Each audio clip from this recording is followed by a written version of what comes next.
The flames rose high above Smithfield in London. The smoke carried the smell of burning flesh across the city. A woman screamed as the fire consumed her legs, then her body. Her crime? Refusing to renounce her Protestant faith. Standing in the shadows of her palace, a queen watched reports of such executions arrive daily. Her physicians whispered that she was dying. Her husband had abandoned her. Her womb remained empty. And so, she turned to fire.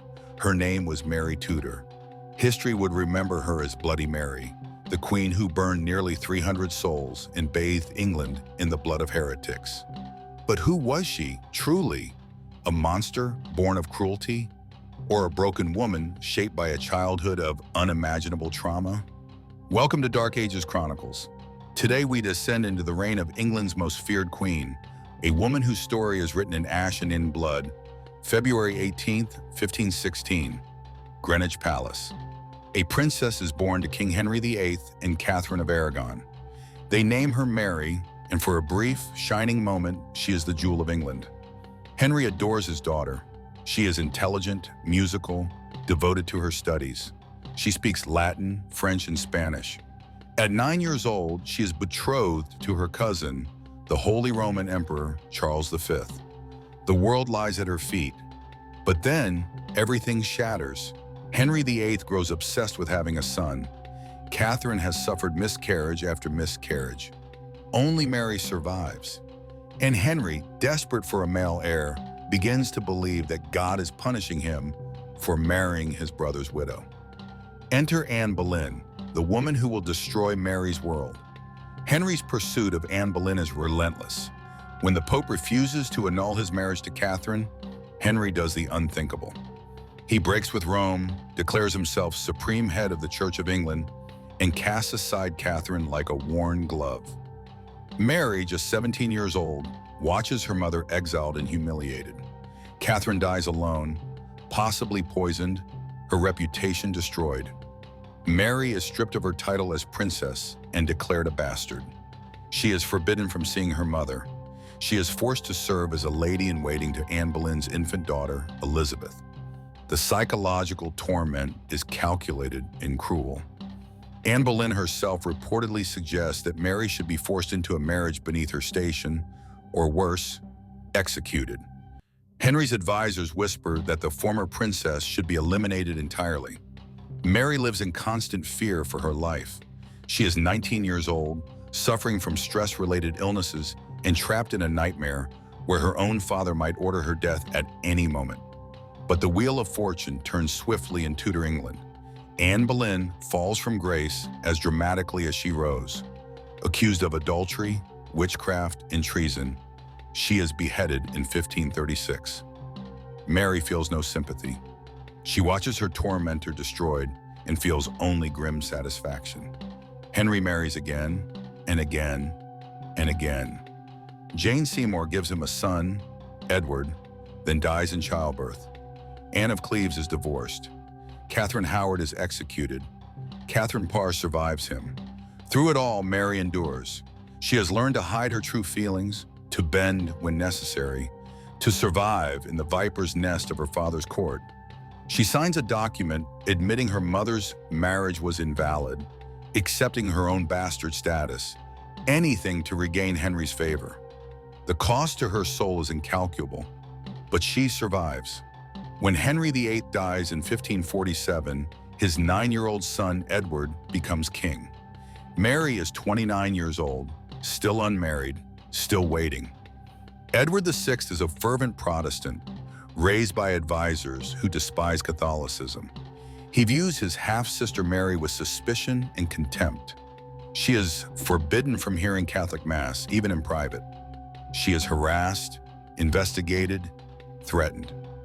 Once again, Mary is persecuted for her faith. Once again, she endures.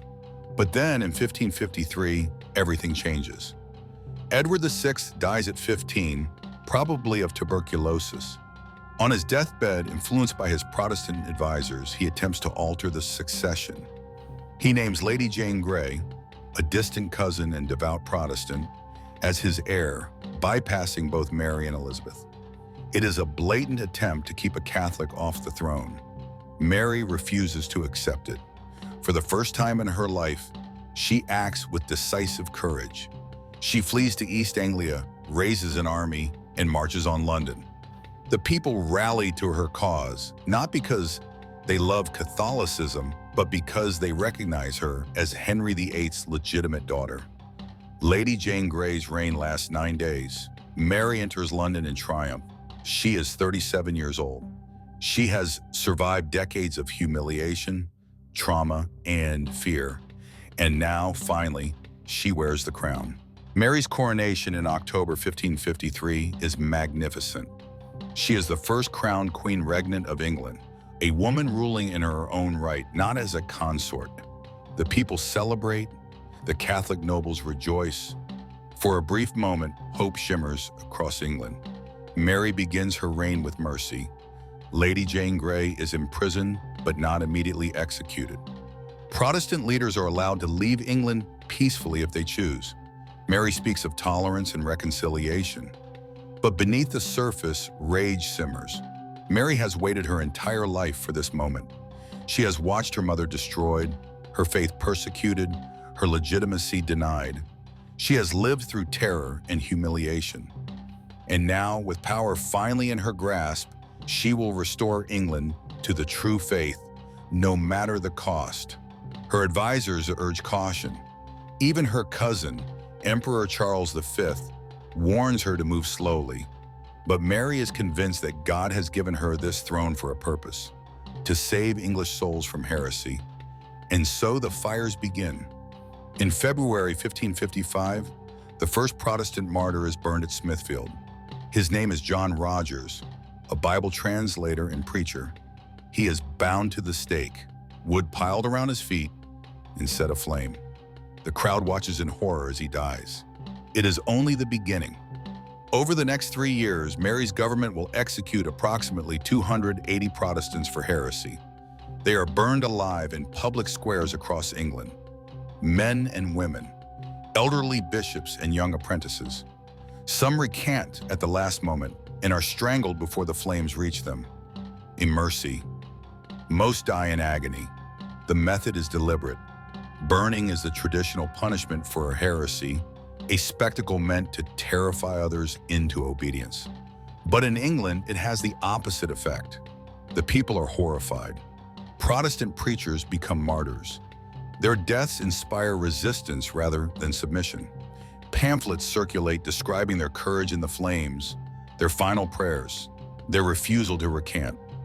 John Foxe will later document these martyrdoms in his Book of Martyrs, ensuring that Mary's name will forever be synonymous with religious persecution. But the fires of her wrath are only beginning to burn. Among the most famous victims are the Oxford martyrs, Thomas Cranmer, Hugh Latimer, and Nicholas Ridley. These men had been powerful bishops under Edward VI, architects of the Protestant Reformation in England. Now they stand trial for heresy. Latimer and Ridley are burned together in October 1555. As the flames rise, Latimer cries out to his companion, "Be of good comfort, Master Ridley, and play the man. We shall this day light such a candle by God's grace in England as I trust shall never be put out." His words prove prophetic. The executions horrify the nation and solidify Protestant resolve. Cranmer's execution is more complicated. He recants multiple times, hoping to save his life. Mary orders him burned anyway. At the stake, Cranmer finds his courage. He thrusts his right hand, the hand that signed his recantations, into the flames first, crying, "This unworthy hand," before the fire consumes him. These deaths haunt England. They haunt history, and they haunt Mary's legacy. But why? Why does Mary Tudor, a woman who began her reign speaking of mercy, become a monster? The answer lies in pain and desperation. Mary marries Philip II of Spain in 1554, hoping to produce a Catholic heir and secure England's future. She is 38 years old, far past the prime childbearing years for the era. But she is determined. In 1555, Mary announces she is pregnant. Her belly swells. She experiences symptoms. The court prepares for a royal birth, but the months pass, no child comes. It is a phantom pregnancy, probably caused by a tumor or psychological desperation. Mary is not pregnant. She will never be pregnant. The humiliation is total. Her husband Philip leaves England, bored and disgusted. He returns to Spain and barely corresponds with her. Mary is left alone, barren, and mocked. She suffers another phantom pregnancy in 1557. Again, there is no child. By now, Mary is dying, possibly of ovarian cancer, possibly of other ailments worsened by stress and depression. She is in constant pain. She cannot sleep. She weeps uncontrollably, and in her agony, she burns more Protestants. Some historians argue that Mary is not personally bloodthirsty, that the persecutions are carried out by her bishops and advisors, particularly Edmund Bonner, Bishop of London. This is partially true. Mary does not personally light the fires or attend the executions, but she authorizes them. She believes with absolute conviction that she is saving souls.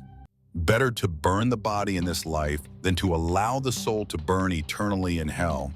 It is a twisted logic, but to Mary, it is righteous. She also believes that Protestant heresy is a poison destroying England. Her father broke with Rome and unleashed chaos. Her brother persecuted Catholics. Now she will restore order through fire if necessary. But the psychological toll is evident. Mary becomes paranoid, isolated, physically ill. She trusts almost no one. Her council opposes her religious policies. Her husband abandons her. Her half-sister Elizabeth, the daughter of Anne Boleyn, waits in at the shadows, the Protestant heir who will undo everything Mary has fought for. Mary knows that when she dies, Elizabeth will take the throne, and everything Mary has done will be erased. It is this knowledge, perhaps, that drives her further into darkness. In November 1558, Mary Tudor dies at St. James's Palace. She is 42 years old. She has reigned for just 5 years, but it feels like an eternity for her and for England. Her final words reportedly include acceptance that Elizabeth will succeed her and a request that her debts be paid and her servants cared for. She dies reconciled to the Catholic faith, believing she has done God's work. The reaction across England is not grief, it is relief. Church bells ring. Not in mourning, but in celebration. Bonfires are lit in the streets. Elizabeth I is proclaimed queen, and Protestant England rejoices. Mary is buried at Westminster Abbey with full honors, but her tomb is modest. Later, Elizabeth will be buried in the same vault. The two half-sisters united in death as they never were in life. Mary's reign is quickly painted as a dark aberration, a brief nightmare before the golden age of Elizabeth.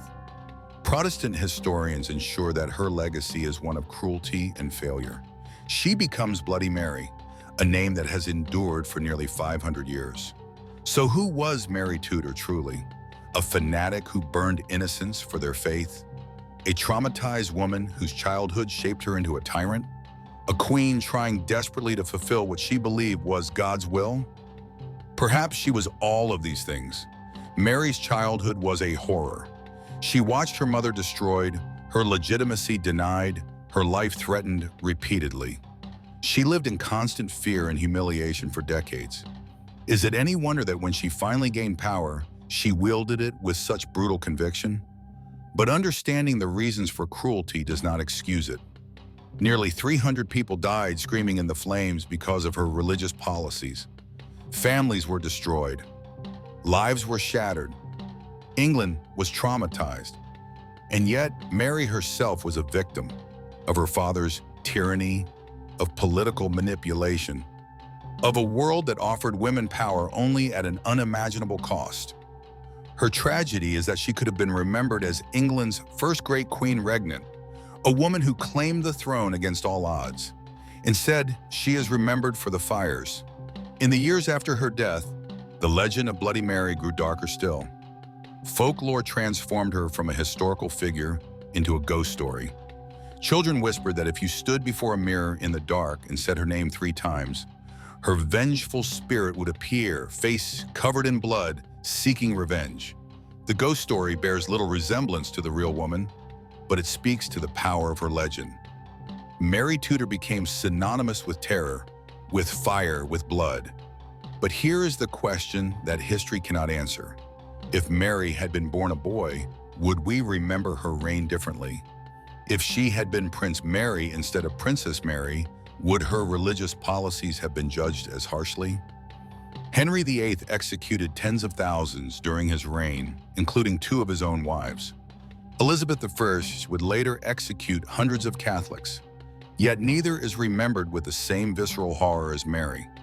Perhaps it is because Mary was a woman, and society expects women to be merciful, gentle, maternal.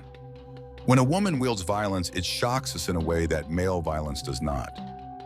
Or perhaps it is simply because the fires were so visible, so dramatic, so impossible to ignore.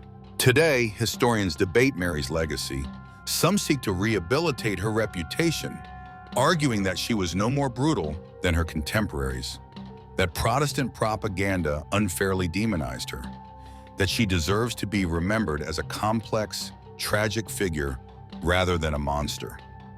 Others argue that intention does not matter, that regardless of her motivations, she presided over horrific religious persecution and earned her bloody nickname. The truth, as always, lies somewhere in the gray spaces between black and white. Mary Tudor was not a demon. She was a human being, deeply flawed, deeply wounded, and ultimately deeply tragic. She was shaped by trauma and driven by faith to commit acts that horrify us today.